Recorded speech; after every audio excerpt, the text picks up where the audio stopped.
So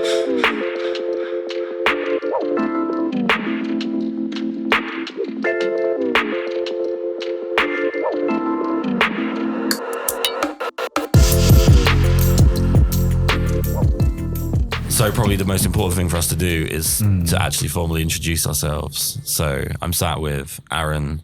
Hello. AJ Charlton Photography. There we go. Represent. And also Anthony Highet, who is... Lifelike Photography. Is it Highet? Yeah, it is, yeah. I actually pronounced something correctly. I know. Do you know, it's one of the so all joking aside, it's one of the reasons why I went for like a bullshit pseudonym, because for all my 37 years I've had people say it wrong, spell it wrong. So I just thought, just take that out. Job done. Well, the joke's on me, really, because I took Tofik Fairber out of my name to make it easier for people. And then people just call me Karl, just to make things a bit simpler. At some point, we may hear some squeaking because I've just seen Chica running around with her little lion. Okay, so I think firstly, let's just draw our lines in the sand here. Yeah. So you guys are Nikon. Yeah. Yes. So I'm in enemy territory, really. Yes, you are. So Anthony, you're a D810? Yeah. But I don't mind having a conversation about it. I mean, it's... Thank God you're here. If you weren't up for that, you're at the wrong show. So this is where we shut down and the music starts playing. The only reason I got a Nikon was just because I knew the systems. And I had an 85mm portrait lens that was full frame. It was genuinely a toss-up between an 810 and a 5D Mark III. Because I was going full frame, I'd need to upgrade all the glass anyway. It literally just boiled down to what felt... I don't have a preference, is my point. I use it because I'm familiar with it. And you're a... 750. 750, yeah. Best camera in the world. I always say this. Yeah. People get really annoyed, especially other Canon shooters, because they feel like I'm committing camera adultery. Really? But I think for what it was when it came out and how much longevity it's had, I think it was, and it's in the argument for best camera in the world. Well, I got that over what you have, Anthony. I got it over the 810, just for the spec and the reviews, and the price point. I just thought was more, just suited me. Yeah. I should probably just quickly clarify that you weren't just kissing at Aaron. No, that was at Chica, who is in the room with us, who is a Chihuahua. Yeah, absolutely. Okay, right. So one of the things that comes up quite a lot with photographers, and I think there's like three weird things that every photographer seems to have to abide by, or they're an outcast. One of them is brand loyalty. To the point where if you use a third-party lens on a Nikon or a Canon or whatever, there are people that get a bit funny. Oh, I'd never use third-party. And I think it's a bit of a braggy industry as well at best of times, actually. People love to say that they've got the best of something and theirs is the best. And I think that unfortunately it's justifying people like to sneer. Their own purchase, isn't it? Yeah, absolutely. It's especially Sony that's taken over Nikon and Canon's market, I think, quite a bit. In the last few years, a lot of people are a bit more precious about justifying being locked into one system. Yeah. I think it's a bit of that. Yeah, and I think as well, beyond brand loyalty, there's the the system loyalty. So like, I probably fall into this category a little bit, although I have DSLRs, I have mirrorless, I have film. I'm not particularly stuck to one thing, and my favorite camera is a DSLR. Yeah, I think just people confuse things that are new with being better. Anything that's the new technology must be better than the old technology. But there are people that still enjoy vinyl. There are people that enjoy older cars, despite the faults that they may have compared to the newer ones. The newer ones maybe don't have the personality that the old ones had, and so on. I think what gets lost in the mix is people's experience with a system or experience with a camera.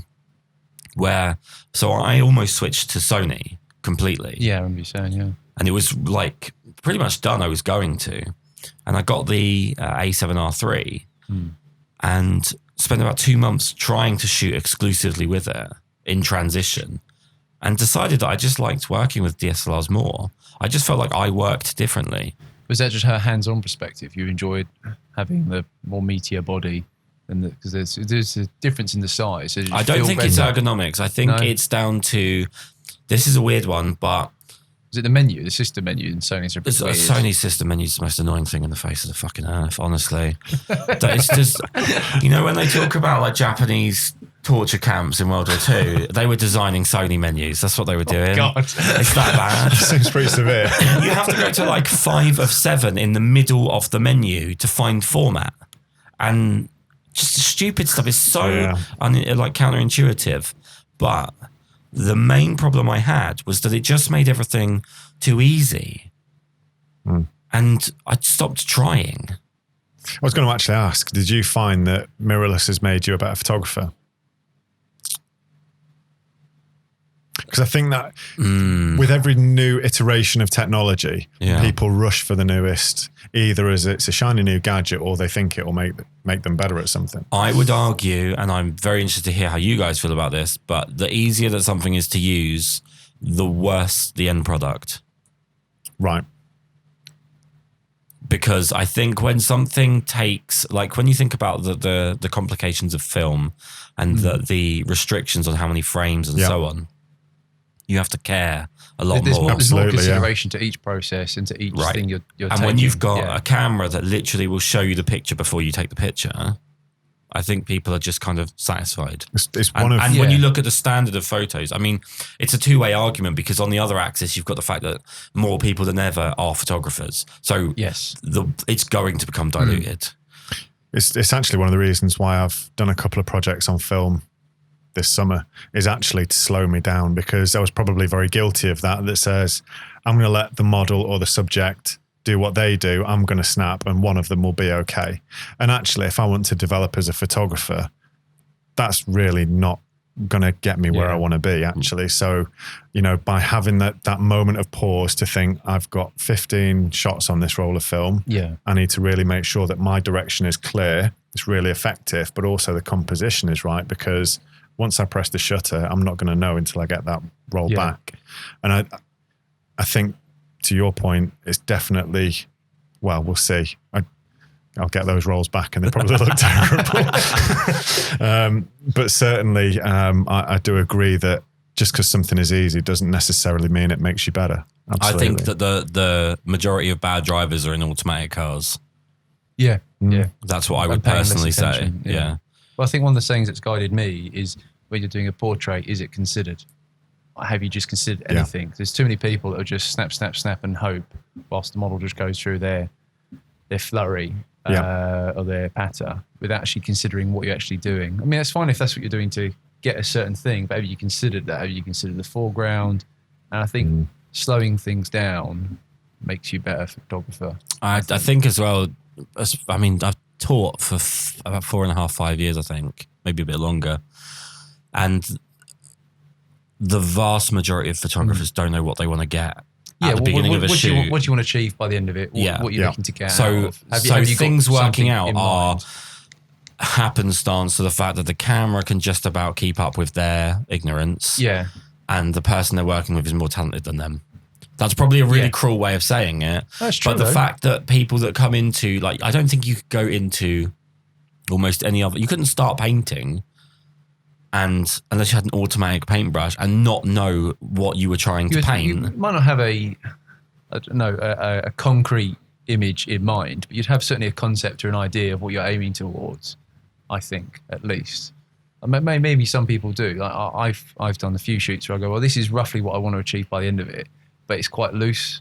And I think on the day I'm going to get more of a concrete feel and going, actually, this is how I want to do it.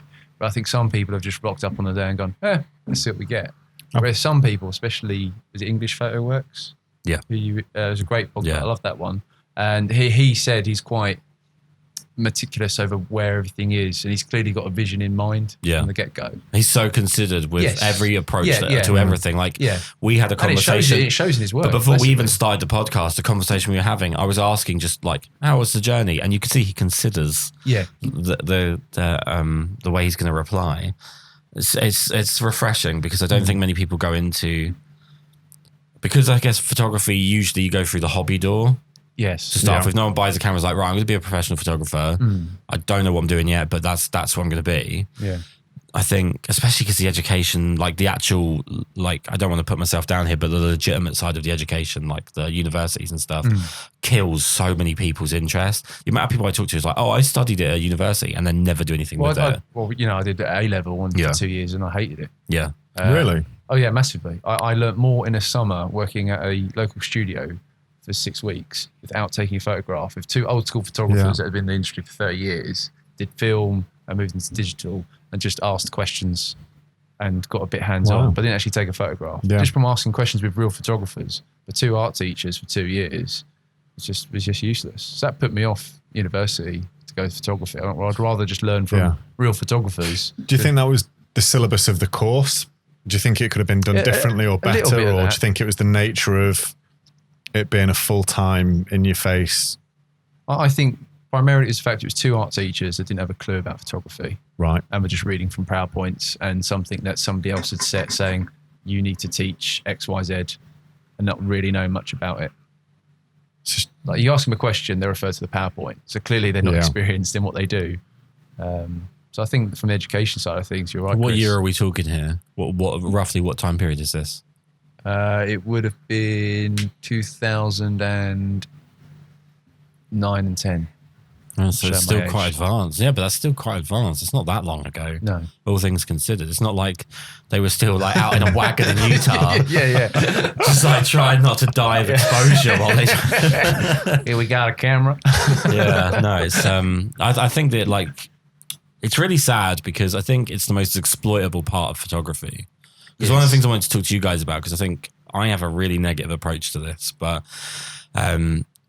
I think like the university of YouTube, you have to be really good at bullshit detection to get the most out of YouTube. Yeah. Because there's a lot of people, I could just start reeling names, but there's a lot of people that if you take away the technology that is their crutch and you have to talk to them about photography, they don't have anything to say other than they could read buy this the product. Buy this product because I'm paid to tell you to buy this product and my retoucher makes me look good. Yes. So I don't actually watch any channels of people that claim to be doing photography tutorials in a sense. Right. Largely because there are too many people that are trying to sell you products through the back door. Yeah. Or actually, and this is not to be misunderstood as well, a lot of them aren't actually teaching you anything. They just want to show you that they can do what they're trying to demonstrate to you. There's not really any element of teaching, tutorial or anything to it. I think the 2 channels that I've found, are we all right to name drop? Go for it. Yeah. It's on you, but you go for it. I'm going to, so. Right, fair enough. There's only 2 channels really that are related to photography that I actually find useful. Are you going to name drop positive stuff? Yeah. You had to ask to name drop positive stuff. I'm going to name drop negative stuff. Oh, right. Okay. God, you're so innocent, Anthony. Christ. But no, I'm only young-ish, sort of. I'm literally the youngest person in the room, I think. But yeah. I'm younger than you. How old are you? I'm 27.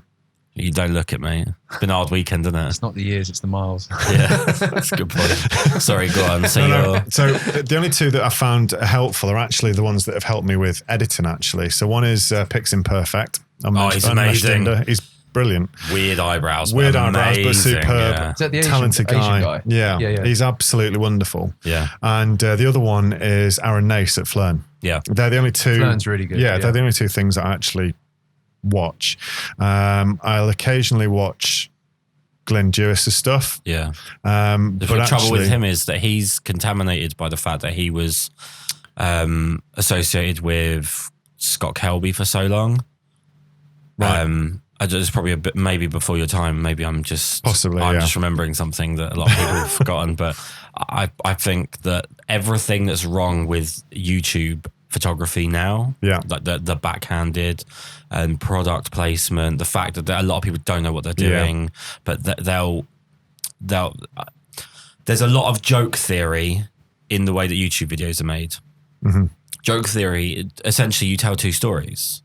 Yeah, you tell a good joke, you have to tell 2 stories. You start off with the one story, and then you have to subvert it with the second story, and that's how you tell most jokes. Yeah, there's obviously like meta jokes and whatever, but that's the general gist of how it works. And if I give like a really clear example of how this works in YouTube, if you've watched Pete McKinnon, a 50-minute long video will have 7 minutes of him making coffee. And I promise you, if you go home and watch Pete McKinnon, you'll realise I'm not making that up. Yeah. At least 7 minutes of a 50-minute. Is he the outdoorsy one? Am I getting confused with somebody else? He's the guy, most of his stuff is on video, but he's just 120p. Right. 120 frames per second, okay.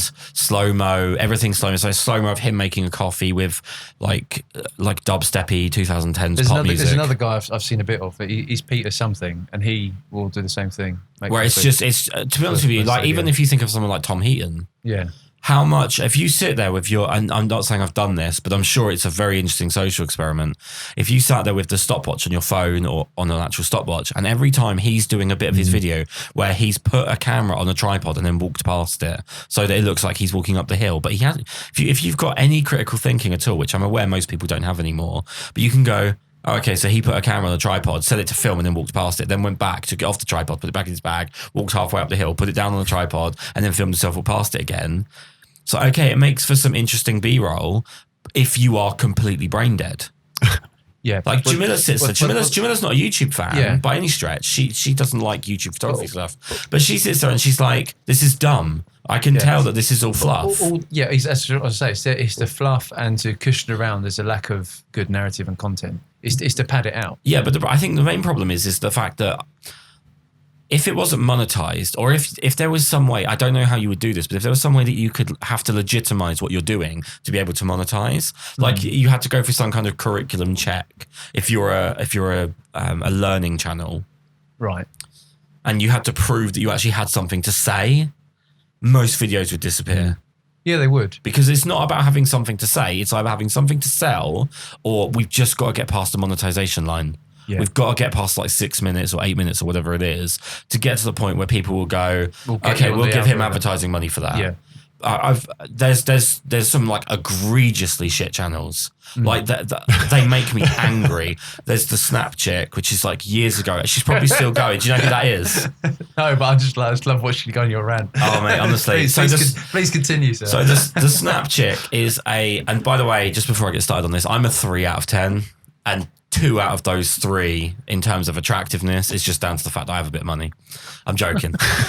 But she's like a moderately attractive woman who does, I don't know how to communicate that I'm doing it like speech marks with my hands, but she does like educational videos on photography, but it's all like pushing arms together and showing herself in her underwear or whatever, just to kind of keep people interested. It's like, you know, like really shit horror films. Yeah. They have to have the girl in it that's got the plastic boobs. It's literally like, for no other reason than just to hold people's eye gaze, really, I guess. Yes. That's it. To monetize complete bollocks. Yeah. Well, I've seen some Instagrammers will have a picture of them in their bra and go, now that I have your attention, and actually have like a status update that they actually want people to read. Yeah. And it says something about society. You have to show some sort of sex sales. Sex sales, some sort of nudie image to get people's attention and then get the real message across. Yeah. Maybe I'm an old fart, but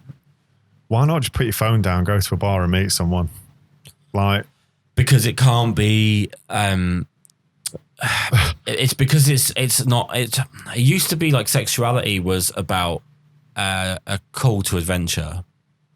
Right. So that's why people who've been in a long marriage would then look elsewhere. And you have all of those problems. It's obviously why it's such a common issue, and why people go out to places where they have to compete with each other for the opposite sex or a sexual partner of whatever gender or whatever. It's about it being an adventure. It's like the journey as much as the ending. Whereas now you can remunerate, or you can count your sexuality, or you can count your attention, because you can say, oh well, I've got 3,157 likes, so I'm hot to the score of 3,157. But I just find it bizarre that people appear to spend too much. It's not that they spend too much of their life in social media. I think that's a given. They spend their life in social media. I mean, two years ago, I wrote a blog post for my website, and it was I've got to try and remember the title of it. It was something along the lines of like to seem rather than to be. Yeah.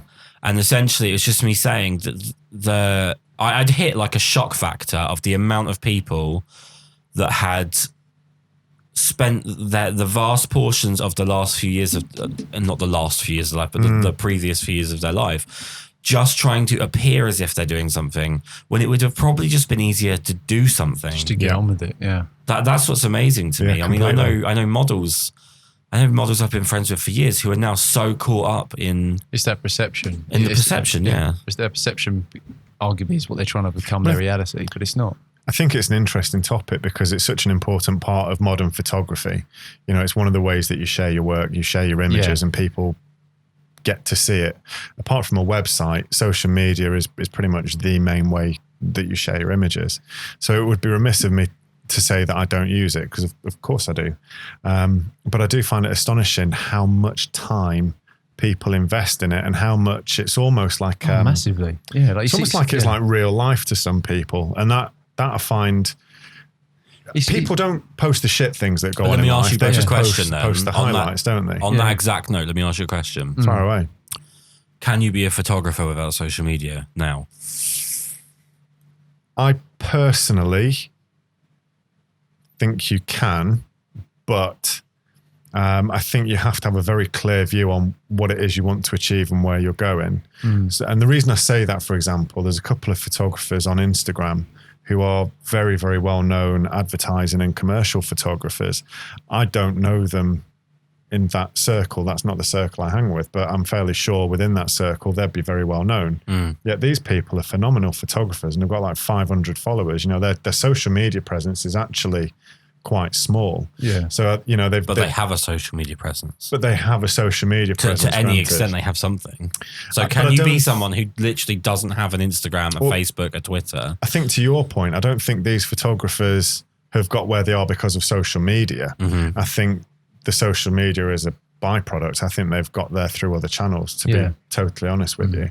But again, and I look at other photographers who probably pick up a camera purely with a view of, I want to be an Instagram photo person and I want to grow a page, grow likes, and that's their motivation and their direction to it. That's what's drawn them into it, yeah. Yeah, absolutely. I think there's two different directions, and I think it's really, where do you want to go, actually?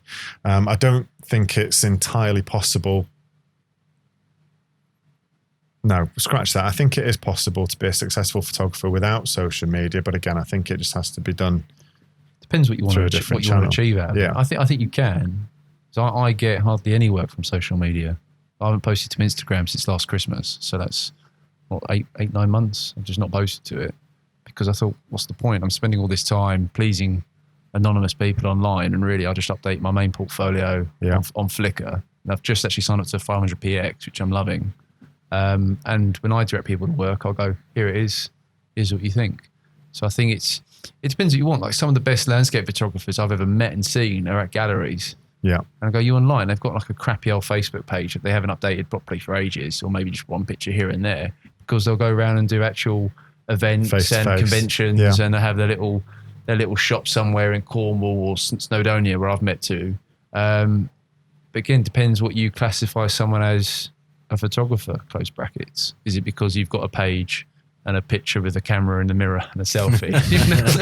You're a photographer. Lens ball, hoodie and a bait. Yeah. Sony mirrorless. I can get a lens ball out if you want, and we can just sit at the table and you'll feel like we're all kind of around it, like the Three Witches of Eastwick or something. Yeah. So I think more to the point, I don't think really nowadays you can be a person without social media, it would appear, in terms of... Because everything seems to be happening there. So if you're not on it, how can you be a part of it? I think that's the peer pressure. Do you know what? It's so complex. I wish I had a higher IQ so I could break it down. But it's almost like you can't be acknowledged by it unless you play the game. Which means that the person that plays the game the best is going to be recognized the most, as opposed to the person that can do the actual skill. I'd agree with that. So if you can play social media better than someone else, it doesn't matter how good your photography is. Well, you've already made your case with the YouTubers. A lot of them aren't great photographers. They're just good YouTubers. And they know how to work the algorithm. And yes, they're good at making their content engaging, whether you agree with it should be engaging for the reasons they do it. But do you know what? I think it's actually something that's the reason I hate most people Oh, should we leave now? No, most people. No, in the people don't judge other people by actions. They don't judge other people by what they've done. They don't judge other people by who they are actually as a person. Most people are told what they think by people that they want to associate with. So if I want to be friends with this group of people and they all hate X, Y, and Z, I have to hate X, Y, and Z. Yeah, you can't be an individual in that group. You have to. And I think what's happened is that people. There's like you know what I mean if I say there's a YouTuber personality that they all just have, which is that what's going on, guys? Everything's oh my god, yeah, it's all very loud and it's almost like a kids show where it's like jingling keys and colours and hey guys over here, loud noises. Yeah, and I don't know, it makes me worry. Like what's the next step? I mean, personally, there's one that really bugs me, which is Manny Ortiz. Because if you take out all the time that he's mugging for the camera, all the time that it's about him making sure that he's visible, him and Irene Rudnick, I had a huge run-in with Irene Rudnick a while back because she's a twat. She's like... It's true. It's yeah, I can post screenshots if we want. She is a twat. But Manny Ortiz is someone who, if he's not selling Sony, which is all he does... he's not even good at selling Sony because everything he shows is like pathetically over edited, like to the point where I don't know what the file looks like. This could be a drawing for all I know. Yeah. Everything that he tests is like, oh, I'm going to test a 14mm lens by taking pictures of my wife. I'm going to test a 200mm lens by taking pictures of my wife. It's like, how about you use the tool for the job and show us how it performs, not just say, I'm going to take the same type of photo, which is and Christ, this is rich coming from me, but the blurred out background, pretty person in front of it. I don't believe that. It's just, that's all it is though. And do you know what? English PhotoWorks brought this up. I'm the same. I love it. But English PhotoWorks brought this up. He said that he doesn't like to shoot narrow depth of field because everyone that thinks they're a photographer, that's the first thing that they do. Yeah. Now, I actually had someone message me who was like, oh, you should have said something because you shoot narrow depth. Why wouldn't you let him get away with that? Well, firstly, I'm one of those people that thinks other people are allowed to have an opinion. Of course, it's very strange in this day and age. You can still shoot narrow depth of field and have a style and flair for it. That's fine. But I think as well, it's got to have a purpose. Just knowing that lots of people are going on that trend. But it's... If your work can't stand out other than for the fact that it's overly edited... Yes. And it's overly leaning on the sexual attractiveness of the person in the photo, why are you a voice in photography? That's the bit I'm not understanding. Like, it's like photographing a flower and people that really like flowers just going, God, that's good. That's so good. Detail. DM me. No, you know what I mean? Like, it's I don't know how to describe it, but it's like you're getting by on so much borrowed credit. You're riding the wave rather than setting your own course. Because I don't think someone like Manny Ortiz could exist without YouTube and Instagram. I think if he had to stand up in exhibits and whatnot, he couldn't exist. I don't think a lot would. And actually, the photographers that do exhibit a lot, in my limited experience, granted, but to your point, they're the ones you meet at exhibits. Yeah. You don't see them on YouTube. No, because they're not part of the algorithm. They're actually doing their own thing and get sadly forgotten about because they're not doing what the mass majority are following. But you say sadly forgotten about. Are they sadly forgotten about if they don't want to be there in the first place? That's what's interesting. I think it more from how best to phrase it. I think it's a shame. What I meant by that is a few photographers I've met and hardly anyone seems to have seen their work. And this is a real shame because in my opinion, I think these photographers are amazing.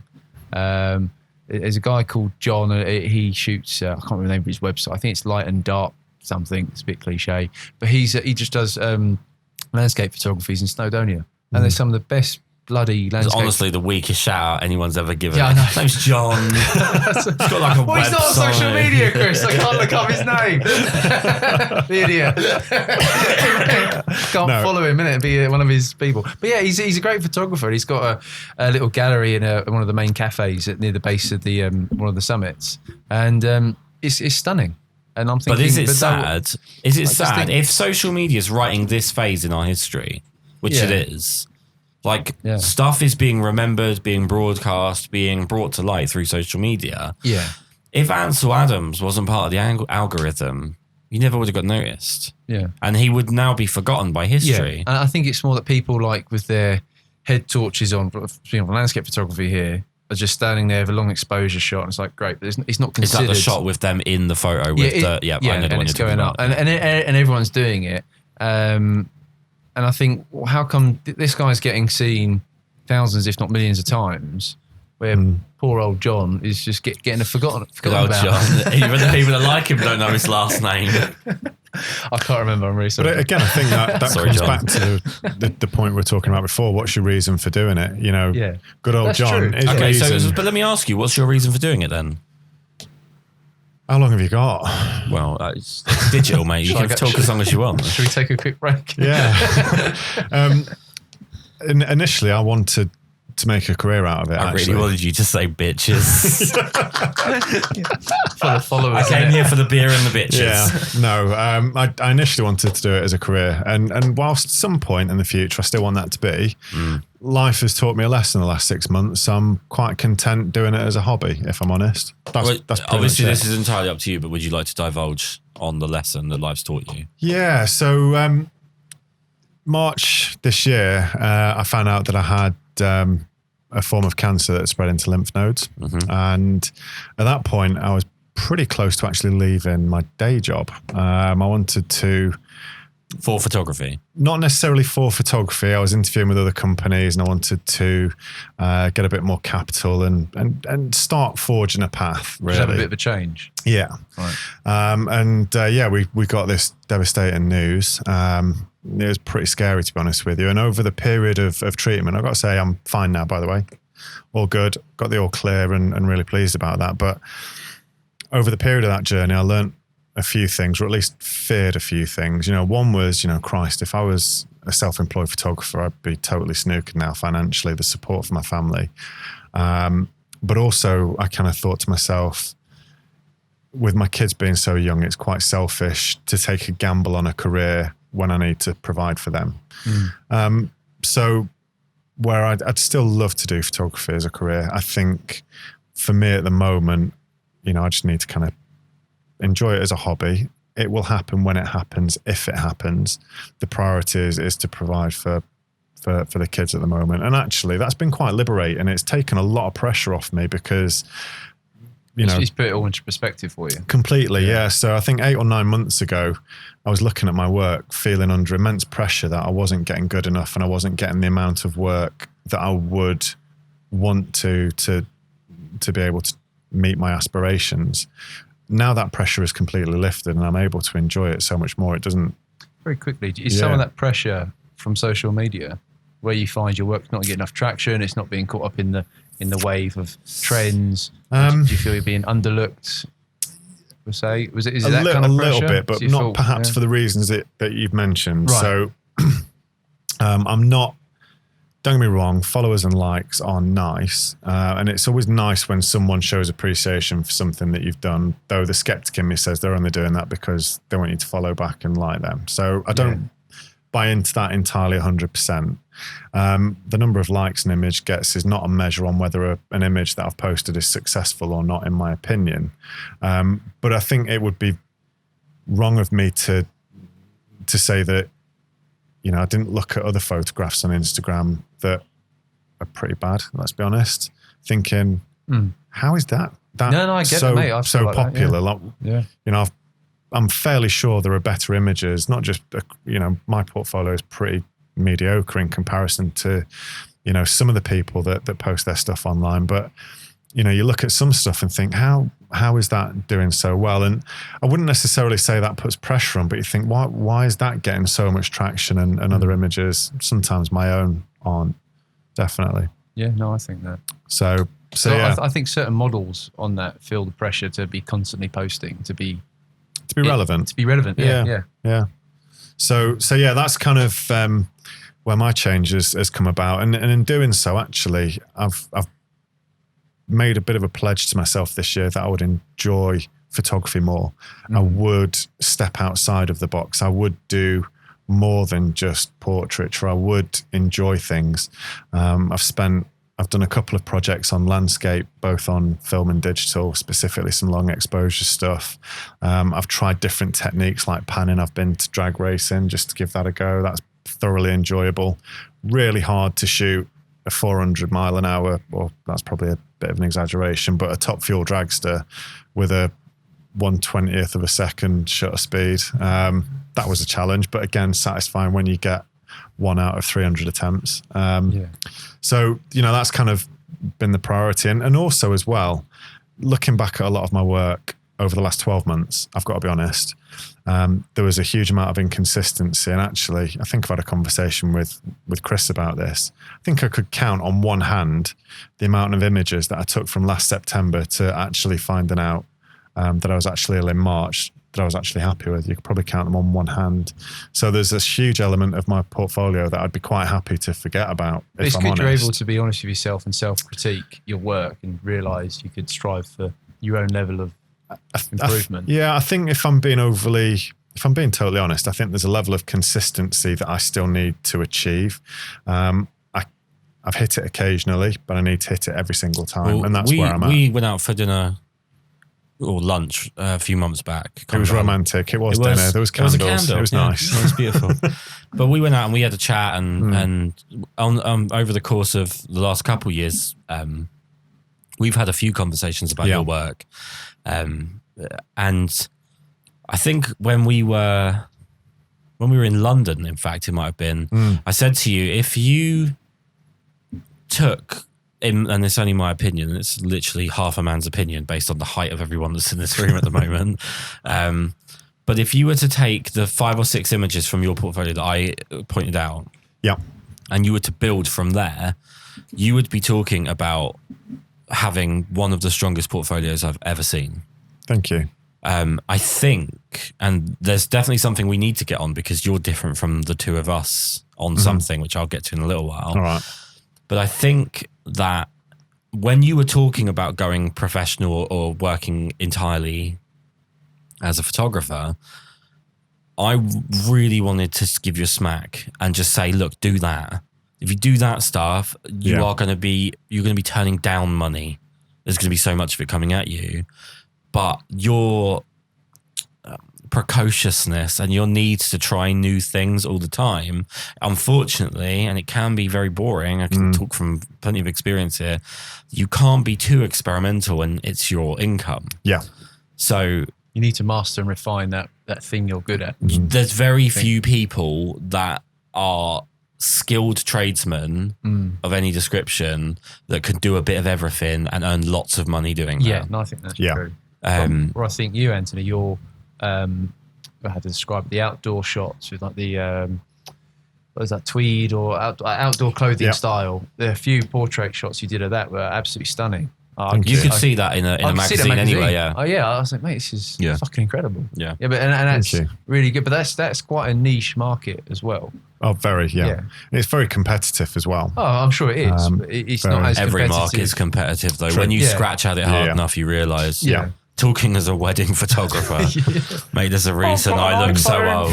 I'll shoot it for you on student rate. We were gonna book you, but we decided that our cousin Manny, he's got a point and shoot. My favourite one is I know someone with a camera. It's like, I know someone with a hammer, but I don't get them to build my fucking house. Yeah, it's almost exactly right. Yeah. Like my mum's got a screwdriver, but she broke the shelf, didn't put it up. Yeah. So a little shout out to the person that'll be almost definitely listening to this, I hope, is a friend of mine called Danny.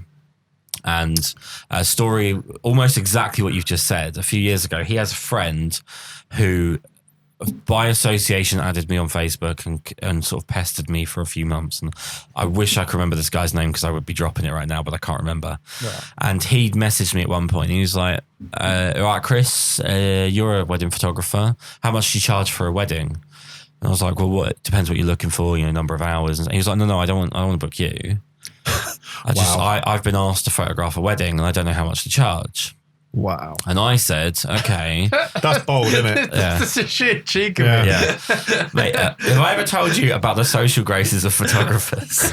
So I said, well, how much experience do you have photographing weddings? And he said, well, none. I've never photographed a wedding. I said, then don't charge. And he said, well, but all the cost of all my equipment and stuff. And I was like, okay, so are you going insured? Like, are there assurances for that? And he said, well, no, I'm not going to get insurance on something that I'm not going to do as a job. I was like, okay, so, and exactly what you've just said, I said to him, I said, okay, so I have a hammer. Can I build your house? I'll charge as much as a builder because I don't want to do work for free, because I value myself so highly that I don't appreciate the skill that's involved with anything or the assurances that are required or the experience that's needed. I think just owning a hammer makes me a builder. At which point, if I remember right, he told me to fuck off, and that was the end of the conversation. Brilliant. What about yourself? Where do you want to end up in life? In life, God. Fucking deep. It's good deep, yeah.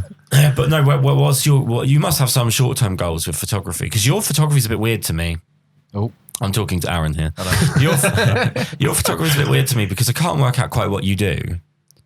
Like because I think everyone should have one thing, and they can have other stuff. Yeah. But they should have like a thing that they're known for, and I don't really know what your one thing you want to be is. It flipped over the last. Well, when I first got into photography, it flipped around a lot because I suck being creative with drawing. I'm very envious of artists who can draw and paint and sketch. And I got pitched photography at A-level, and I was like, I'll give that a go. And it went from there, and ended up hating the A-level, as we mentioned earlier.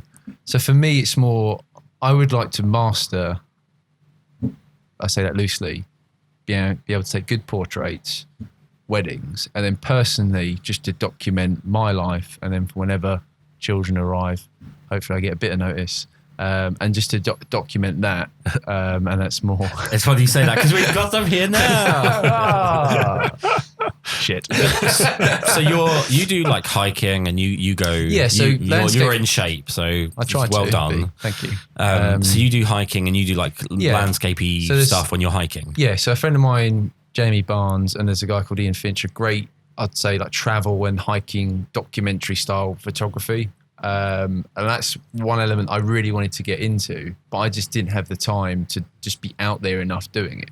And that's something I've been trying to incorporate a bit more with doing. I don't really have much of an interest in cityscapes and architectural photography.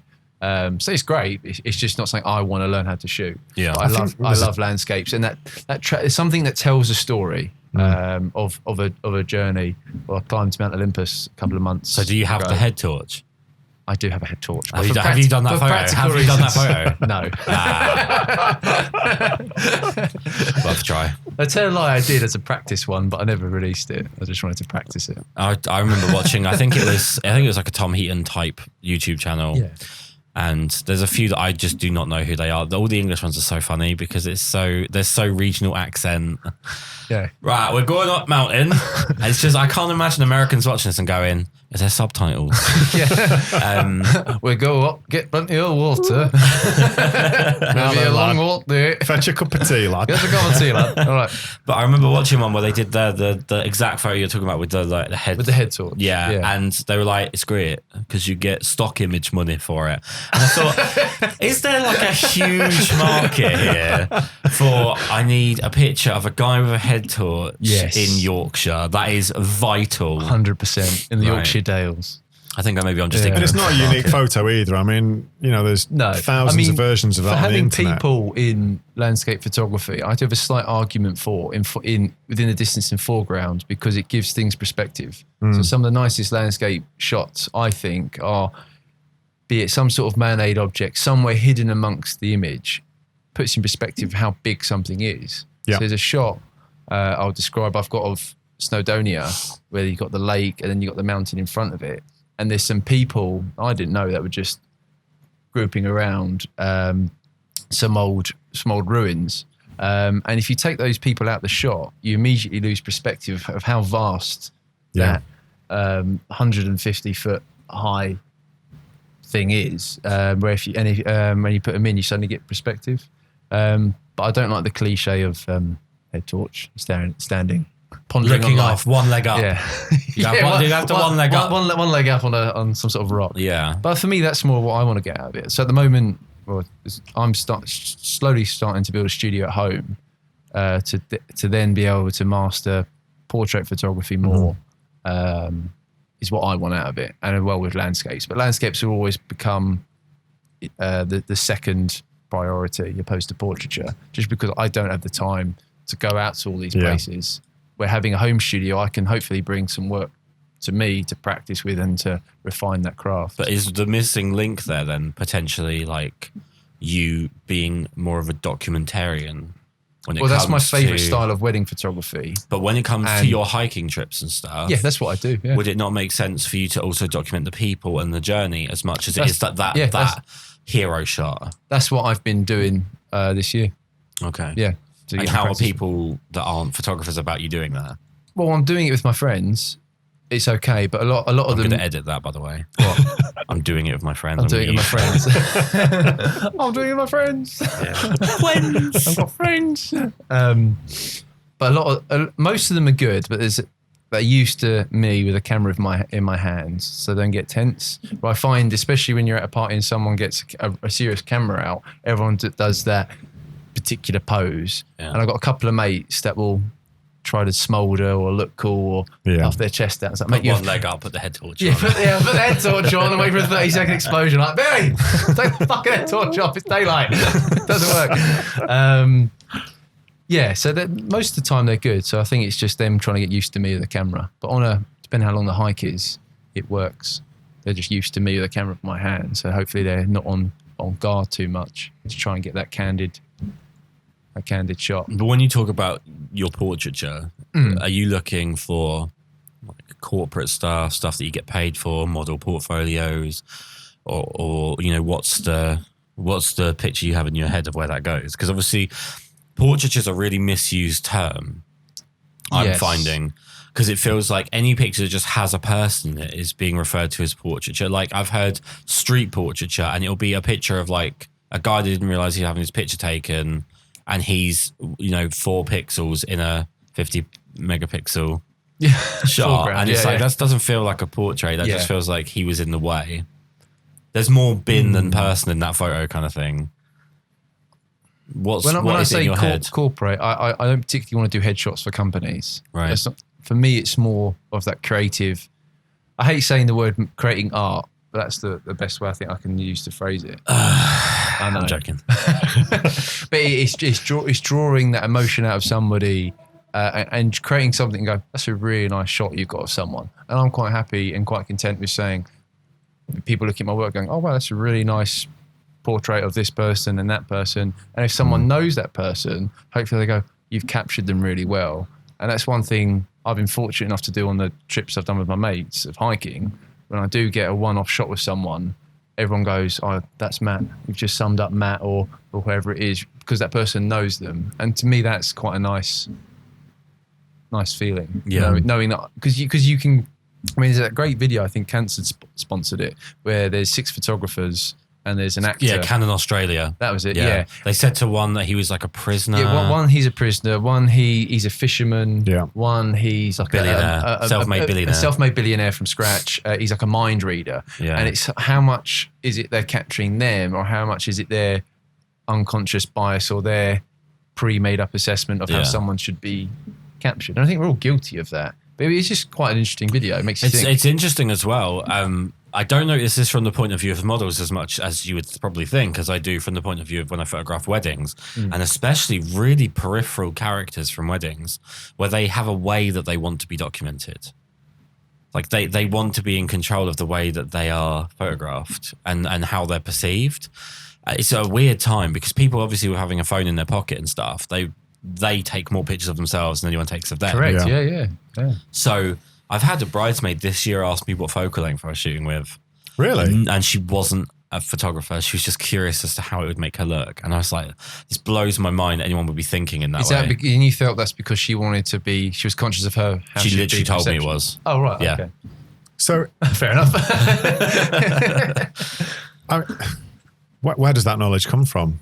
Well, I think there are people that are so selfie obsessed, and if you take out the IE from selfie, that's what I actually mean. Yeah, they're so self obsessed that they will Google what the focal length of a iPhone is, and then from there they'll be like, okay, so that's what I look like on an iPhone. If someone's using wider than that, it says here because there'll be some dumbed down, BuzzFeed They watched a blog. YouTube video. Yeah, Manny Ortiz said, but there'll be some. The old expression, a little knowledge is a dangerous thing, because people learn the tiniest amount and then they know it all. Yeah. And it's just literally, we could talk about any subject in the world from that perspective and talk for hours. Especially at weddings. I've got an iPhone with 20 megapixels. All right, mate. Here's your medal. Here's your gold star. Well, this past weekend, we did 2 really difficult weddings in their own ways. Right. We did one on Saturday, which had huge amounts of time between stuff, but loads of traveling time. So that's the worst for me because I can't even get myself in like the zone to do stuff. I have to you get out of the car, run, go. You got to get stuff because time constraints, because people have decided to get married in 4 different counties. And then the next day was in Knightsbridge in London, was a very, very religious Jewish wedding, but there was no structure. There was a point where the father of the groom walked over to me and the videographer and said, "Oh, they're signing the register up on the roof." And it's like, we haven't had the ceremony yet. What's happening? Sorry. So we run upstairs and they're literally about to sign the Jewish document. Right. But they didn't think that was something that the people they'd hired to document it should be there to see. Is it possible that they're perhaps not, and I'd like to think they did, but from my own experience of getting married and looking for a wedding photographer, you research loads, you look at loads of websites, look at loads of different images. Surely that's one of the bits that would stick out in any wedding photographer's portfolio is the signing of the register. Well, I think that a wedding is a magnifying glass for personality. Right. And you know what it's like. You learn the most about people when they're drunk, angry, or kids. So sober man's secret is a drunken man's speech. Exactly right. So the pressure of a wedding day acts almost as alcohol, in the way that it hyperinflates people's personalities. So you get the mum of the groom, say, who has been fairly laid back, but then on the wedding day, all of a sudden it's her day, because that's what she's wanted the whole time. Yeah. And you'll get the bride who is hyper sensitive all in the build up, but on the day, because it's now out of their control, they've got that freedom from it. Yeah. So it's a magnifying glass to the personality. And there are just some people, and there's nothing wrong with this per se, when you're a wedding photographer, it drives you nuts, but they do stuff without informing you, even though you could have asked them 1,000 times what's happening. Like the Sunday one was one of the hardest weddings I've ever done, ever. And it's about the 330th or 350th. It's in that ballpark. And it was honestly, at points, I felt like I'd never done a wedding before. Right. Because, okay, so for example, we're waiting at the top of the aisle and they have, I believe, I'm going to get this wrong and someone Jewish will please correct me, but I believe it's called a chuppah, which is there's 4 people hold a pole and it's got a Jewish piece of material and they get married under that material. Yeah. I've seen it done before without the material. It's actually made of wood and they had to make it themselves on the day. And it's just part of, obviously, when people say what's normal at a wedding, it's just the stupidest question because it's impossible. But where they are, so they're going to walk down the aisle and they're going to stand under this chuppah and they're going to get married there. There's 2 ways in. One is you go bottom of the aisle, turn left, and there's a doorway, which would be where anyone would think they're going to come from. But the bridesmaids have come out of a door to the left of the ceremony and walked in the front. I've asked the dad of the groom who said left at the front and the groom who said the back. In the same conversation, they contradict each other in front of each other, and neither has corrected the other. So it's like if we were to have a conversation right now, and I say to you, you know, what color is this wall? And you go blue, and then you go, yeah, red. And neither of you think to mention to each other that you're completely contradicting each other. Yeah. So me and the videographer are literally like hedging our bets. It's going to be this one, it's going to be this one, it's going to be this one. And right as the doors are opening, a member of staff pointed to the one at the back as opposed to the one next to the side. And we just got in place just in time. Had she not pointed, it would have been terrible. Right. You can't plan for that. You can't be experienced enough for that. That's just the nature of some weddings, where you can ask a million times, how is something going to be done? And they have just got their minds on other things, and you are just not an important factor to them, which is fair enough. It's a wedding. It's not a photo shoot, which is where a lot of people, I think, fall down with them. But as far as days at work go, when it's already a stressful day, and at one point, just for the sake of bringing this up, but Barbara Windsor's there. Yeah. And I'm photographing the wedding cake, and Jamila comes up right like on the hair on my neck behind me and just goes, "It's Barbara Windsor." I don't know what that means. I haven't seen her. And the first thing I thought of for some reason was Bette Midler was the picture that came into my head.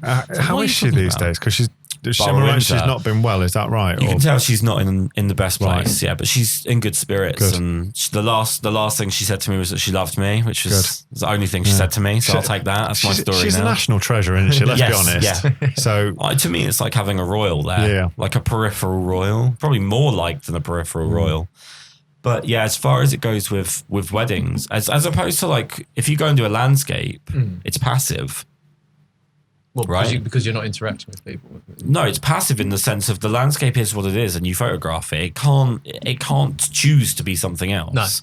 And when you photograph a model and you have either financial or just creative control, it's a lot more passive.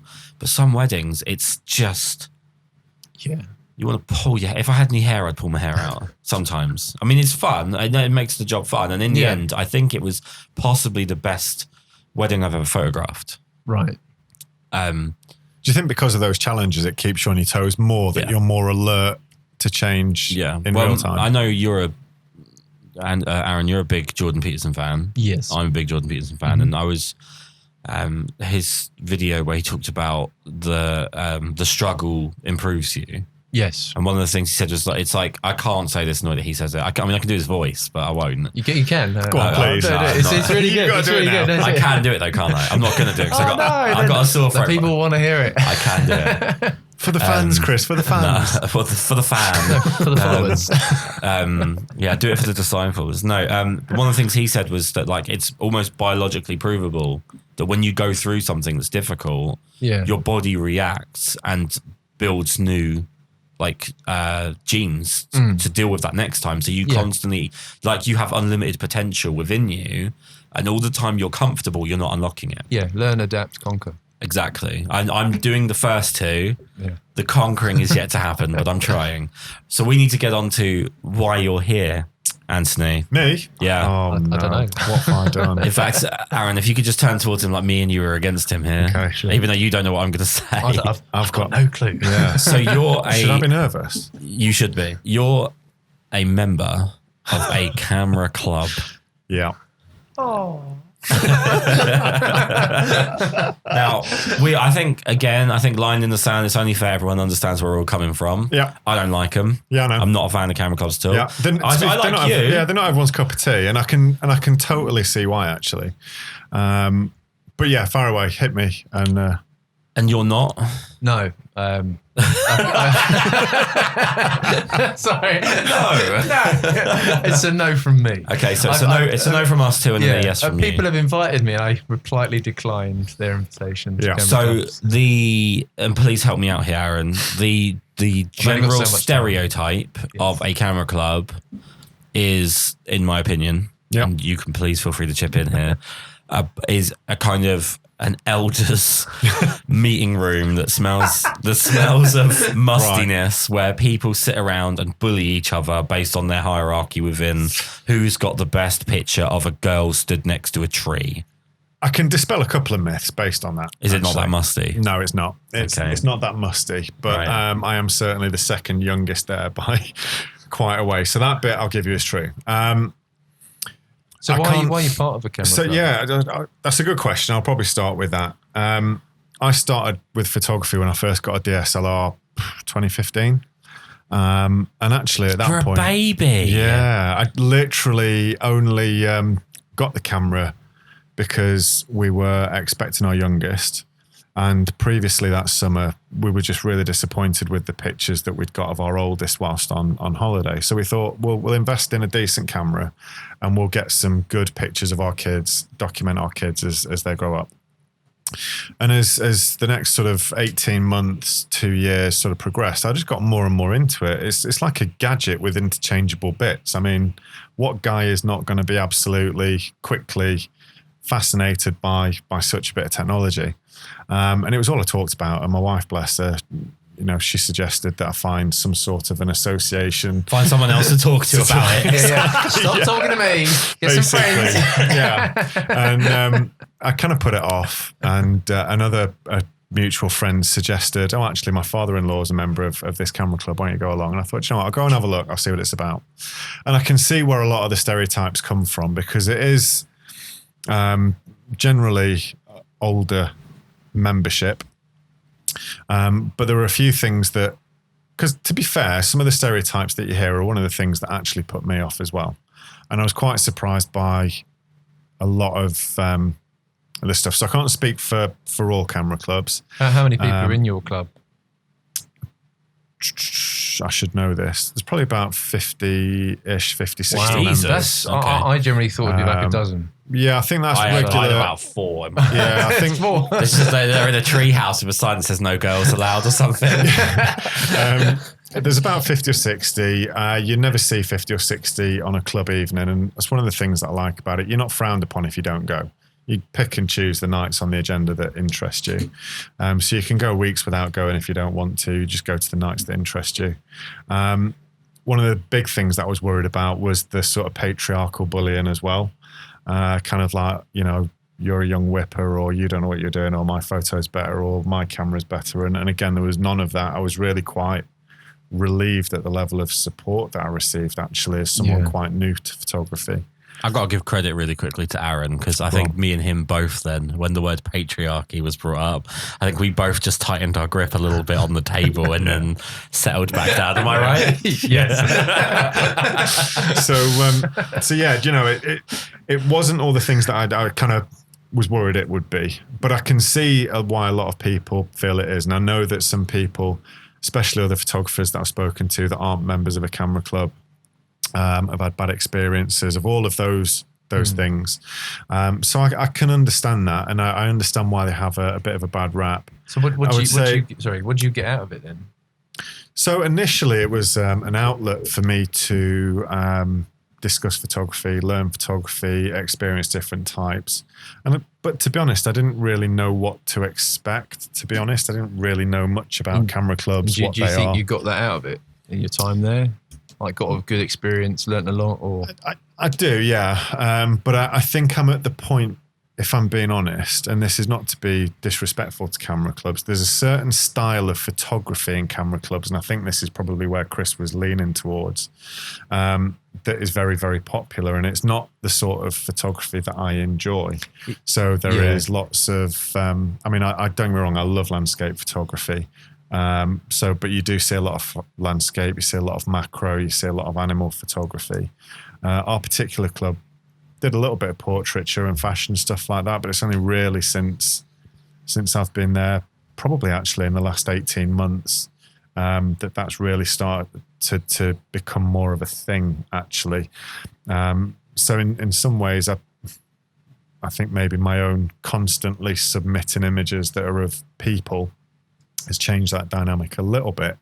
So do you think there's a negative view towards portraiture from your club, or was there? Sorry, negative. You said that it was something you kind of introduced by like sheer submittance. So do you think it was something that they weren't keen on? No, it was definitely accepted, and it was something that the club itself does a regular studio evening as an introduction to studio. So there was regular entries of portraiture, but you might have someone that might enter a competition, a landscape, a macro shot, and a portrait. And then I joined the club and just entered 3 portraits, and that just kind of. It always came across to me. It's like a college course where you'd get people and we'll do a little bit of this. Hold on. So sorry, we just had a bit of a blip, a bit of a gremlin. We'll blame Chica. She probably pressed something she shouldn't have because we weren't paying enough attention to her.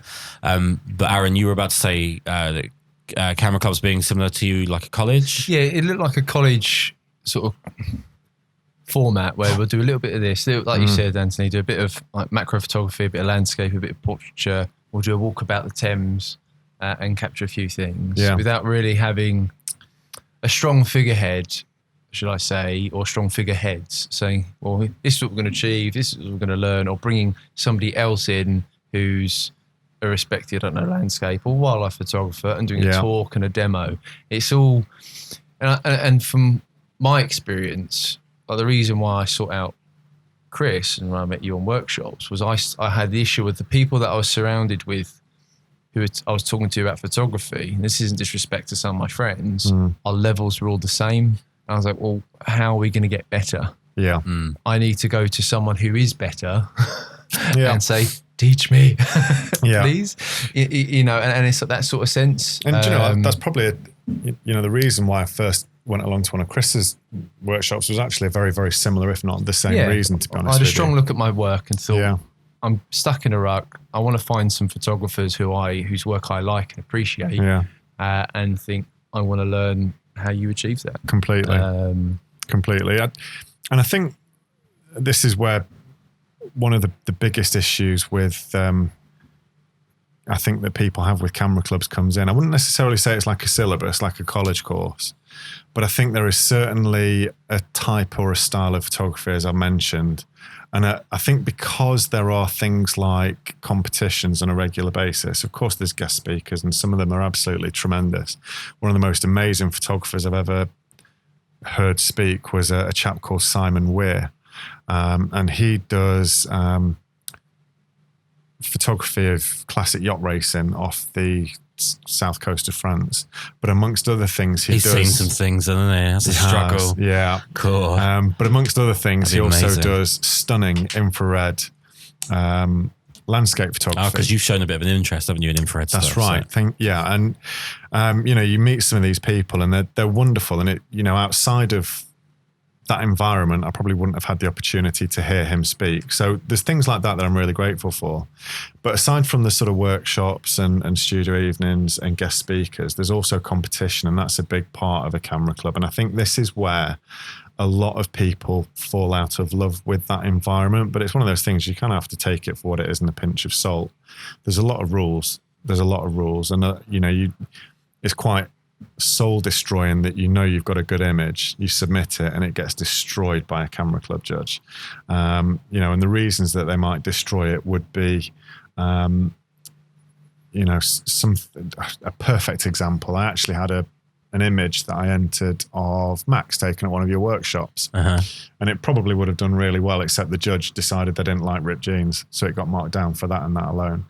And it's things like that I think do camera clubs harm. And I think that creates almost a ceiling of not creativity, that's the wrong word, but I think it's that rules-based system that puts people off. Outside of that environment, you're free to do what you want. It's tough because unless you have the open market and just let the populace pick, you have arguably you can maybe argue it a little bit with the algorithm for Instagram, but it's whoever's got the most likes wins. Or you have an elected person who makes a good judgment call or a judgment call about what image should be top, front page or winner. And if you don't like their attitude or you think they're petty, then don't be part of the race. Absolutely. And it's that sort of thing. I've seen 1 or 2 camera club competitions so similar to that, but you can't win back-to-back weeks. Which I kind of understand, but then there was another rule where you will come up if you keep submitting anyway. Yeah, but that doesn't help anything. That just makes you feel part. That just helps your ego. It doesn't actually make you improve. I think what I would credit my attendance at a camera club with is it's taken me from absolutely zero to a point. And then as I've grown in confidence in my ability to achieve that point, the rest is all on me and the people that I've circulated with since. I don't believe that camera clubs would make you a award-winning photographer, far from it. But I certainly believe in the social aspect of it, the ability to have conversations with like-minded people without having to drive that I can all the way see. to Basingstoke. It's kind of... Cheers, mate. Yeah, Kris. Well, at least it's better from being on the coast. Yeah. Slightly. True. Slightly, I live considerably nearer now. It's slightly easier. So, I guess to summarise, I see great benefits in what's offered and what's available through them, but I also see exactly why people might be frustrated or put off by them. But on that note, I think it's true, because I struggled for a while to find good photographers to actually chat to. Hey, what do you think about this gear? What do you think about this lens or this bag? I've got this issue of Photoshop. And it's only the last few years I've really found maybe a select few that you sort of trust and have that good rapport with, because a lot of photographers just don't, I find, can be quite... Yeah, absolutely. It does take a while as well to get through. And for them not to feel like you're skiving off or stealing from their work. Yeah, well, I think you shouldn't feel like you're doing that if you're not doing that. It's that people will make you out that you're doing that. That can be frustrating. Yes. I've had I've had that complaint in the past where I've asked someone for an opinion and that it's almost like I should have to pay for their opinion. It's like, but we're literally having a conversation. But now I ask you an opinion. This is the section I have to buy the monthly pass for to have this part of the conversation. That's always a bit weird. Yeah, it's like saying, I know you've got a 200mm lens. I'm thinking of getting one. What do you think? What do you use it for? Have you any? Well, if you subscribe to my... my $2 deal at Patreon. Yeah. No, I'll tell you what I think is quite difficult with anything like this is you have to get through that phase of learning about the person, so that you can temper what their opinion is. I think I've had the problem in the past where people, if you ask me what do I think of something and I don't think it's very good, I'll say I think it's shit because I think it's shit. And that in my head, a lot of people diminish the beginning of that sentence. They think what I'm saying is that something is objectively shit, and I'm not. I'm saying that to me, it's shit. It doesn't do anything for me. And it takes a long time, I think, with me for people to get over wanting to hear something from me or wanting it to be packaged in a certain way. And then they start to realize that if you want the quickest route to my opinion, I give you that. Yeah. And if you don't want to consider my opinion and buy the thing or do the thing or like the thing or not like the thing or whatever, I don't care. I think something that's sad about general discourse today is that it almost feels like you have to meet somewhere in the middle on an opinion for you to be able to get on. The idea of us disagreeing is the problem, and I don't think that's right. I think you could like hiking. I could be a fat guy with tits, which is both of those things are true. Fantastic pair you have, sir. You're welcome. But I don't think me and you should struggle to have a conversation about you doing landscape photography because I don't do it, or because I don't like it, or because we disagree on the value of it. Yeah. It's not something I find personal enjoyment in as much as what you do. Yeah. I like to do like breaks where I do trips and I do some photography that's like landscape orientated, but it's not something I could do loads of because it would just fall short in what would satisfy my creativity. And that's fine. But we can still have a talk about it. But I think it takes a long time for a lot of people to get to that point, and some people never do, where they realize that lip service isn't beneficial. No, I completely agree. Me telling you that something that you've done is good when I don't think it is, or something you've done isn't good because I want to put you down and feel better about myself. I don't have any of that motivation when I talk, and I've had complete fallings out with people who've never spoken to me again. There's one a few years ago. Someone said to me, "Can you do a portfolio review for me?" And I've always had this rule because of the way that I talk. It's never changed. Being a photographer hasn't changed. I've worked in much harder industries, and I say, "Are you sure?" And then he was like, yeah. He did that with me when I popped over to review my wedding stuff. I always do. He didn't hold back, but it helped. But I say, are you 100% sure? Because what I'm going to say is going to be honest, but I'm not going to spend 15 minutes driving around the roundabout to get to the point where I need to tell you what you need to hear. Yeah. And you can ignore my opinion and I won't care. Yeah. Like if you show me, you didn't do this, but if you show me color popped images from a wedding and I say, it's a tremendously shite gimmick and no one's going to buy into it. And within your own industry, you'll be an embarrassment and the only weddings you'll be booked for are cheap ones. That might sound like the harshest thing in the world. But if you want to carry on doing that, then go nuts. Like I'm not going to like be up at night going, "Oh, sorry, I can't sleep because that guy I gave an opinion to hasn't." People are probably asking, actually, not wanting the real answer. They just want. But that's why I've always had that insulation. Like positive affirmations. I need a positive affirmation about what it is that I've done. In which case, you're never going to improve if that's all you're looking for. Yeah. At the end of the day, if you want to improve, that is, of course, some people may be content with what they're doing. Yeah. Again, I can only speak personally, but. You know, as long as it's not insulting, it can be as critical as it can be, as long as it's constructive. Well, this fella that never spoke to me again, one of them, he asked for a portfolio review, and we went back and forth for quite a bit because I knew he was a bit of a sensitive soul, and I really didn't want to go down this route. Yeah. But he said, look, it would really do me a lot of good. So I was like, okay, if that's what you want. So I said, can you just, because he had like 300 photos, like people, you can see this coming a mile off, by the way. If you're a photographer, especially of people, but generally, if you're a photographer and you've got 300 photos that you call a portfolio, you think you've got 300 kids. Because people that are really good at self-criticism and sort of pushing through walls of, okay, I loved what that image was when I took it, but it now doesn't fit in, that they're better photographers, generally speaking, because they're better at identifying their own faults and correcting them. Yeah. So he has about 300 photos for me to look through. And I said, can you just pick 10? Tell me what your 10 are. Yeah. And I'll go through it. So he sent me the 10. I went through the 10 and I was, when it was positive, it was positive. When it was negative, it was negative. And everything had a positive and almost everything had a negative.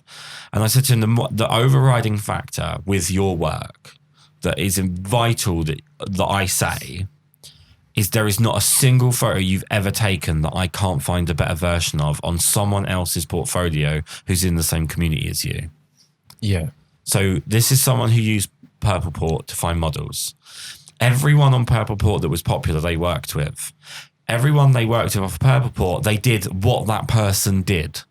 Yes. So there'll be this model who wears a black tutu. There'll be this model who wears that red dress. There'll be this model that does X, Y, and Z. So therefore, it's harder for them to stand out to begin with because you're all using the same. You have subject. to be extremely good to then stand out. And the absolute honest truth is, and this may really hurt some people's feelings, but even if you stand out, you are standing out in a nothing community. That's true. Because you don't have an identity. You're just trying to be the best at a collective. Yeah. And there are obviously, to me, there's a difference between a trope and a cliche. So like a cliche in a movie would be like a jump scare, but a trope would be running up the stairs instead of running out the front door when the killer's after you. Yeah. Right? You can have cliches. Like it's a cliche to photograph people. It's a really easy cliche. Everyone does it. Everyone who has a camera at some point goes, "Oh, I'll take a picture of so-and-so." And they've then done portraiture. So everyone's done it. But the trope is when you do, I don't really want to like pick on a particular thing. Go on. Fuck you, Aaron. But the trope is when you take a particular style. So for me, at the moment, the one thing that bugs me is the unbelievable reliance on sexuality. So when you're taking, I mean, if you take images these days that pass as okay for social media to be posted by the bloody girl, let alone the photographer, and it's pictures where they're on all fours, arse up, taken from behind. Yeah. And that's considered to be like moody. It's like, no, that's like if you go to Vegas, that's an advert on a card that's being handed out on the strip. Yeah, M&S won't be having that on their billboard. No, and I think it's interesting how, I mean, Instagram especially is littered with images like that. And I don't know when there appears to have been a change. When you upload an image now, somewhere within their whatever it is that they do when an image goes up, they actually shut down the hashtags on those posts now. And you know, I don't think I take overly sexualized images. Yeah, I posted one the other day, which I can see why they would consider it sexualized in nature. Yeah. I personally don't think it is, but was it a picture of me? It was. Yeah, it's understandable. It was after dinner. Yeah. There's 4 people in the world to find me attractive, and they found your picture. That was me 4 times. 2 of them didn't even like it. They seem to be shutting down the hashtags whereby you can't search those images by their hashtags anymore. Right. So in some respects, it's actually really good that Instagram are starting to react to that. But as you say, there is still an absolute... The sexualization has an extra layer of skin in that. So we just had a conversation where I said, okay, every picture that you do, I've seen done better.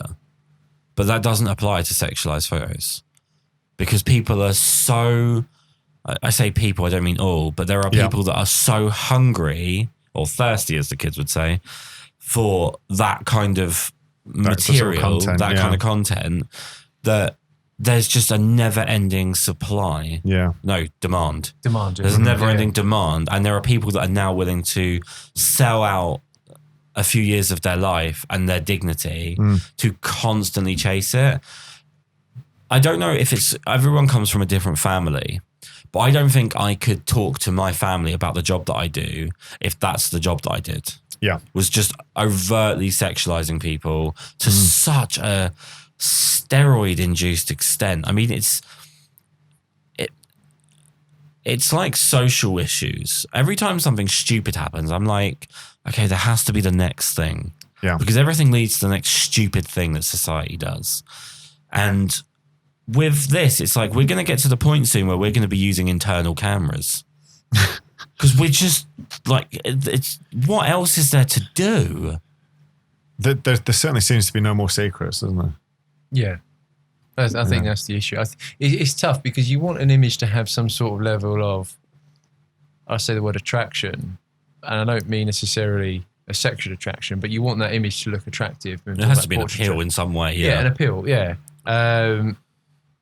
And I think one thing that's guided me, especially in photographing women, is I've always said to the model, if you're going to want to have a feature, I actually got this from a female friend, it's either your boobs, your belly or your legs in terms of outfit. Because if you show all 3, you're in your underwear or you're in a bikini. Now, some people, depending on the outfit and their figure, could get away with maybe showing both and it's still subjectively tasteful. So either show one, and when I've had that approach with certain people, not all of them, they're almost a little bit like, am I being a prude? And it's like, well, no, we'll do one feature, but if you've got everything else off, like, what's the point? or everything on show, I should say. And if that's what some people want to do, that's fine. Crack on. So you have kids, and you have, what kids do you have? My oldest is Rose, daughter. Youngest is Arthur, boy. So as the father of a daughter, I don't really know how to ask this without being a really depressing question, but how do you reconcile the environment that you're in with photographers? I'm not saying you're one of the perpetrators of this kind of bollocks, but you've seen enough of them. You could name 10 off the top of your head right now if I asked you to. The people that just rely on sexualizing women. Yeah. How would it make you feel if your daughter said that that's something she wanted to go into? And I don't mean she said to you, I want to go into being over-sexualized, but she said she wants to go into modeling. Yeah. And the quicksand that exists there. How easy you get caught up or be misguided, I think, is the way to go what you think will make you money or think will get you popularity, when it's like, well, is that really what you're comfortable with? It's a really good question, because I never want to be one of these, really strict rules-based parents. You can't do this, you can't do that, because from my own misspent youth, I know that the more resistance you get, the more you kind of rebel. Well, resistance either has to be absolute or understanding. Yeah. You either have to say, you're not doing it and you're not doing anything close to it, and I'm going to literally stand over you. Exactly. Or imposing those rules and not enforcing them is going to make it worse. Exactly. Yeah. And that's what I want to be really mindful of. So if she ever turned around to me and said, I want to model, it would be very difficult for me with that belief system to say no. But I would be absolutely terrified of the quicksand, as you put it. And also, what sort of modeling do you want to do? Why would you want to do that? What's your motivations for wanting to do that? I'm sure every parent says this about their kids, but she's a really, really bright kid, I would always almost hope that she would find a career that satisfies her, both her intellect, her motivation and her drive and her energy. And if that is modeling, then I can't say no to her. As I say, my belief structure doesn't allow for that. Do you want me to? Pardon? Do you want me to? Yeah. But she comes in and she says, Dad, I know we talked about this before, but I'm actually quite interested in becoming a model. And you go, Kris. Yeah. And I come in and go, right, have a seat. That's it. I mean, it's not happening. If she came home, I mean, I guess if, she said, I've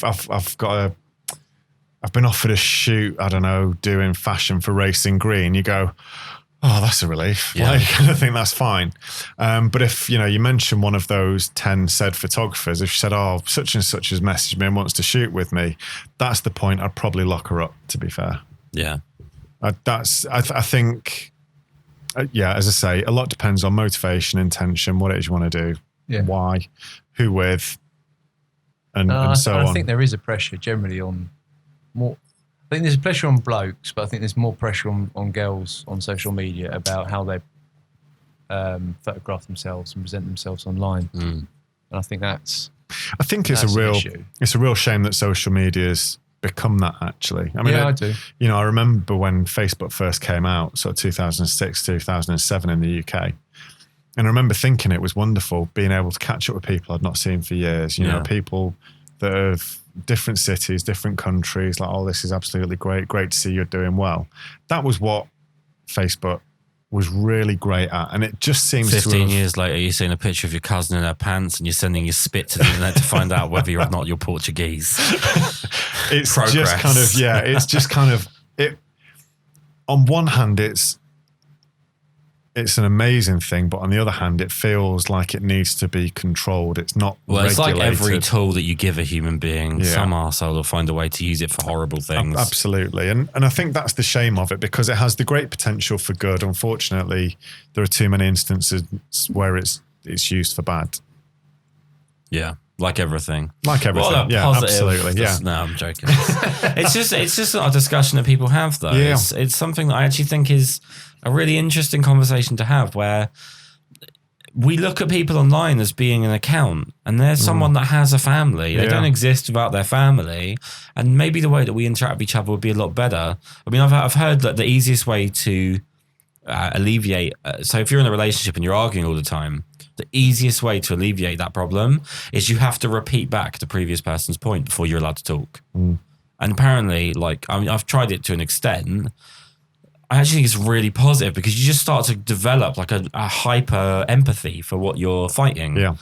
And I just think online it's far too easy to just see people as things. Yeah. It's like almost online shopping, online shopping for things you want to double tap on. Yeah. Well, you can do that now. You like that, did you? No, that's good. That's good. I think one of the biggest things that I think, for me, one of the biggest shames of social media is, I think Facebook's a bit different because people post statuses and life updates, and you can look through people's statuses updates and go, wow, that's pretty dark. An address book and it's kind of like, timeline. I can't believe they've basically posted about that really terrible experience. Like, wow, the poor person. But you wouldn't put that on Instagram. I think with Instagram being as popular as it is, it's people's highlight reel. You don't see people talking about what a crap day they've had or how shit their life is. That's what we touched on earlier. It's the perception, isn't it? It's the perception that, and it is just highlights. And I think the biggest shame of that is there are people that are potentially less fortunate or vulnerable, or perhaps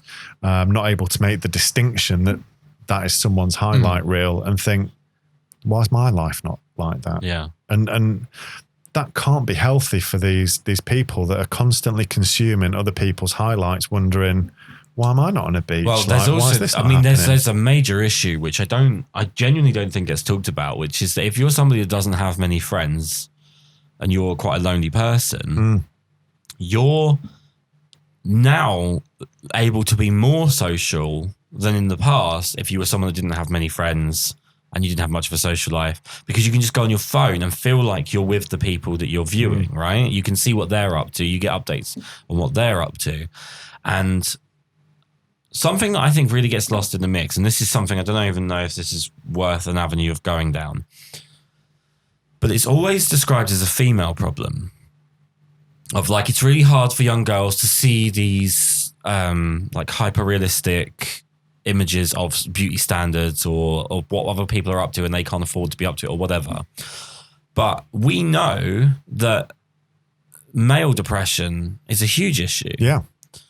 And just because it may not feel like a male dominated area, that it has its effect on people. I can think of one person off the top of my head who has a horrible time with the fact that he doesn't do particularly well on social media in terms of like the metric of likes and responses and so on.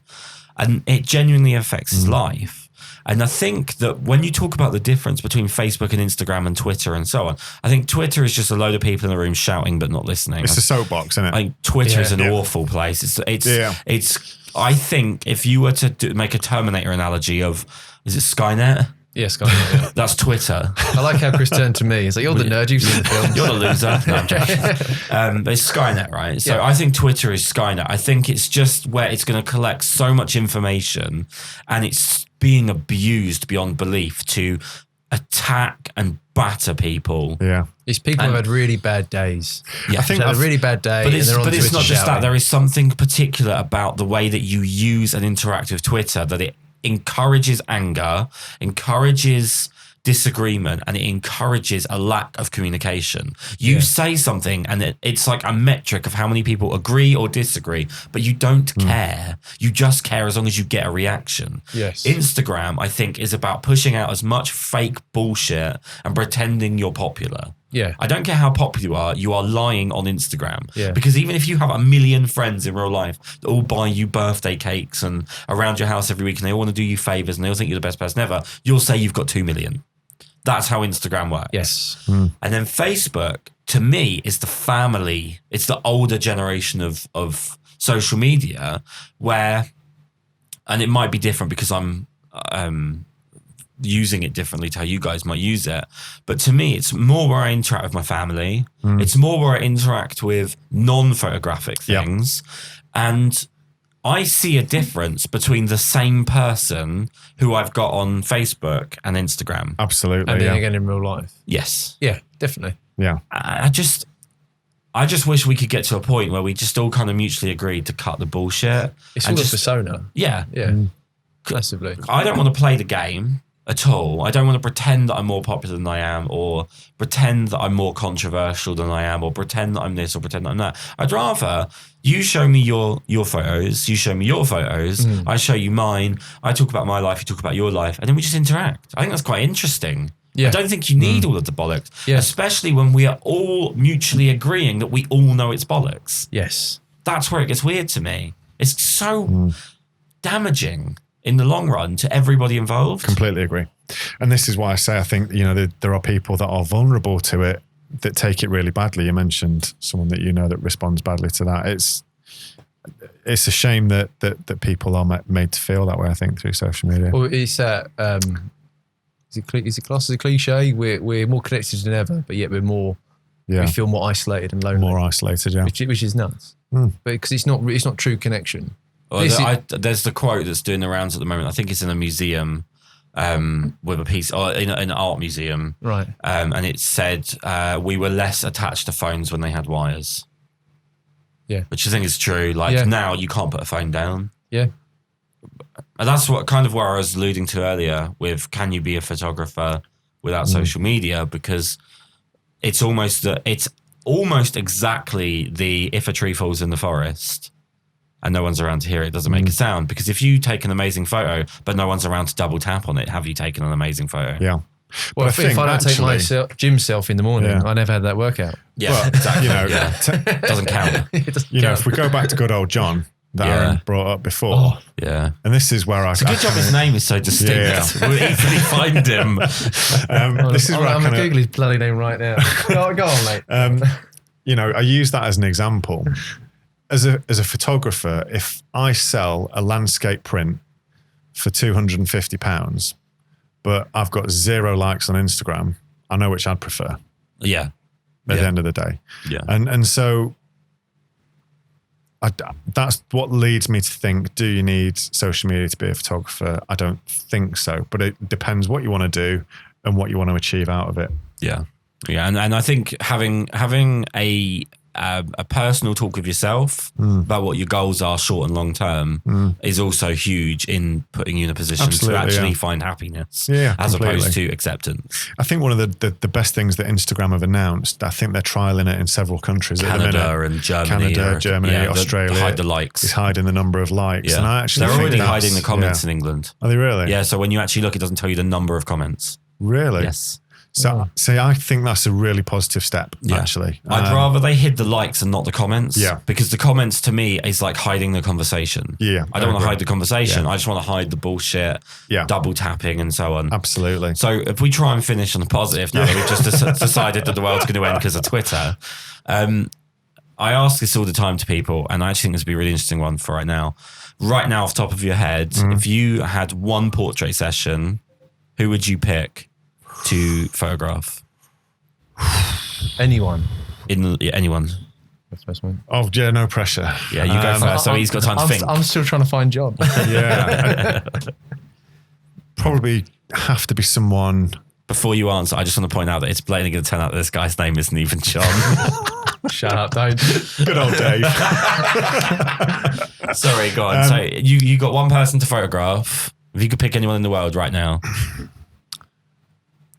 Alive or dead or anything. Anything you want. I mean, I'd probably recommend you photograph while they're alive. It's easier to pose them.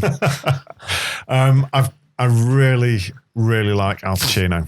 I think he's full of character. He's one of my favourite actors. And I think as he's got older, I don't know if you've ever seen any pictures of him in the press, he just seems so much more full of character. His hair seems everywhere. He just seems a really interesting person to photograph. And apart from that, the process of taking that person's portrait as well, getting to know them, getting to know their quirks, their personality.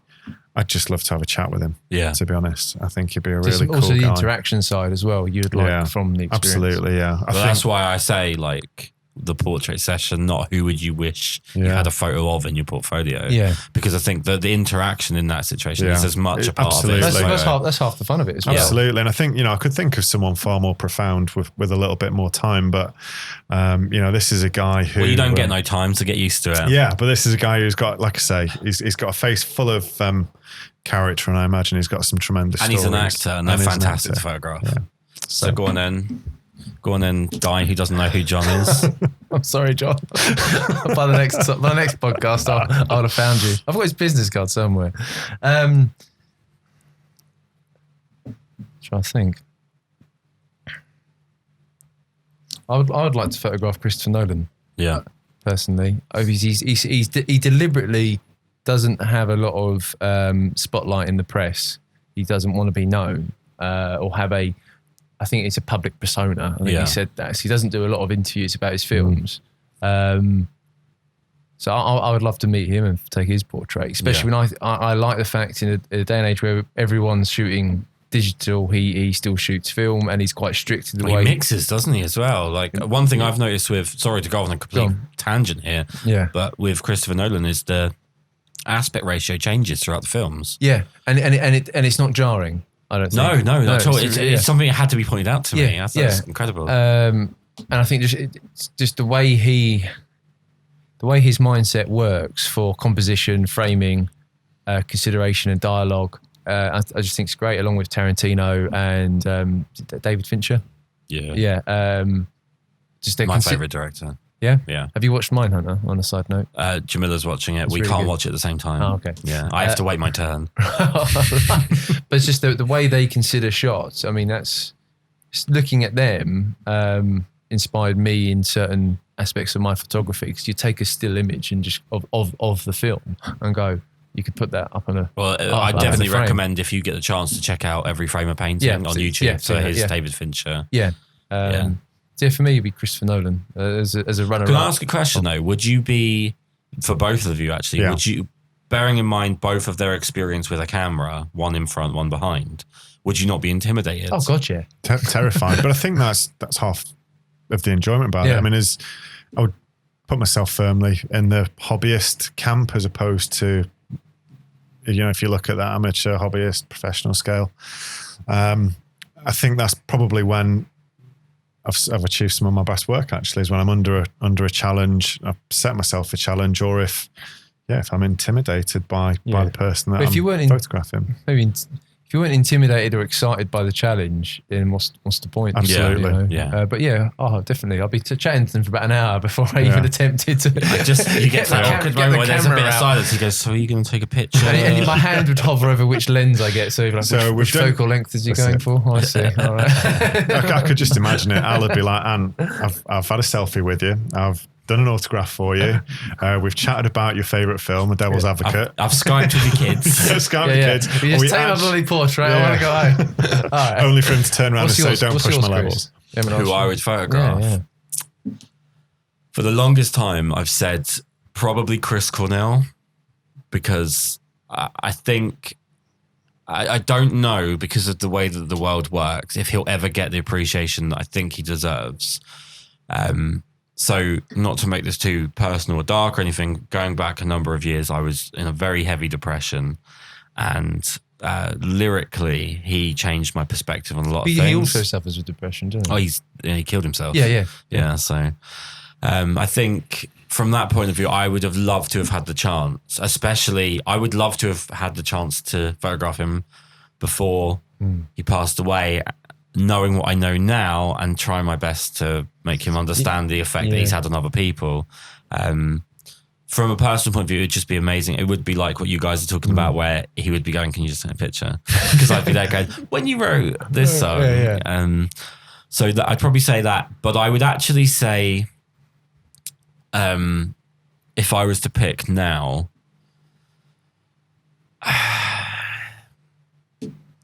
I would honestly probably go for Trump. Really? Yeah. Why? Okay. Because I would be fascinated by the interpretation from other people of the way that I would photograph him.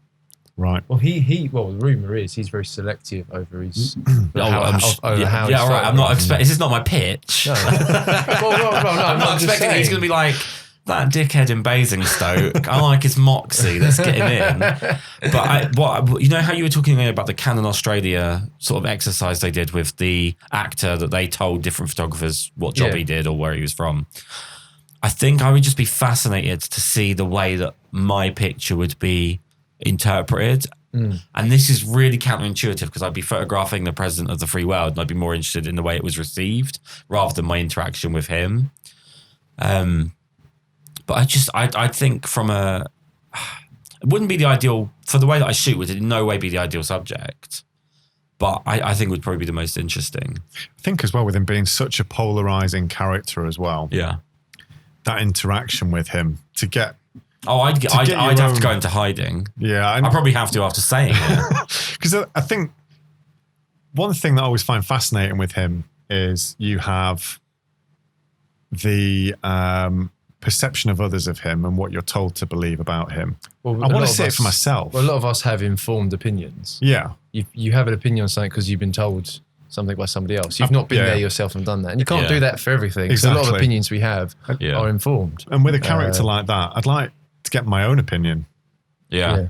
More than anything. Which is hard to do with press, whether you think he's an idiot or not. Absolutely. Everyone slanders him, that doesn't help anything. No, it really doesn't. And that's why I say, just because the press tells me he's this or this individual tells me he's that, I'd just like to know myself, actually. I mean, the other thing I would say is that probably not someone who I would pick to have a portrait session with, but one of my biggest regrets is, and I don't really know how to reconcile this in a way that doesn't make me sound like a bad person, I wish I'd have photographed Jamila's mum, because she went through 2 separate sort of stages of cancer. Not stages, because that's a technical term, but I mean, she went through 2 separate time periods of pretty severe cancer.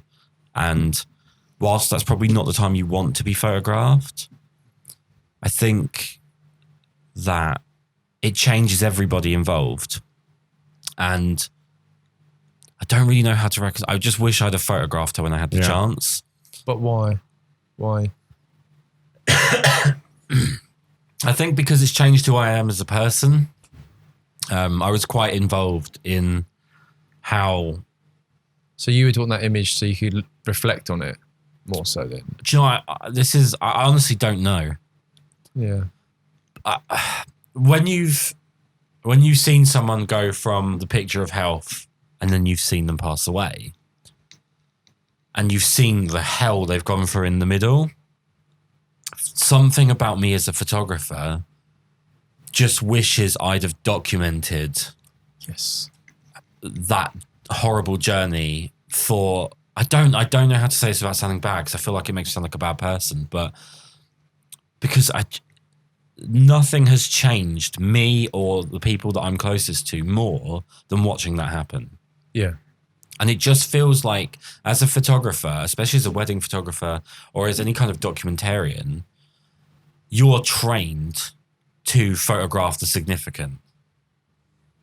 And I just feel like I should have photographed it because it was so significant. Regardless of it's a positive or negative. Yeah, and I don't know how to say that and not sound like a bad person, but that's something that bothers me quite a lot. It's true. I can see that, because if you look at someone's, whatever timeline you take of an individual's life, there's going to be ups and downs. Yeah. And sometimes So where can people find you, since we've completely shit on Instagram? What are your what are your Instagrams? Like, comment, subscribe. AJ Charlton Photography. Yep. And you have a website? ajcharlton.com. ajcharlton.com. Yeah, I'm on Instagram as well. So lifelikephotography_UK. And I've got a website as well, which is lifelikephoto.co.uk as well. Perfect. Well, thank you guys so much for doing this. And this tragic heat. Yeah. It's been a good chat. It's been good. Thank you very much.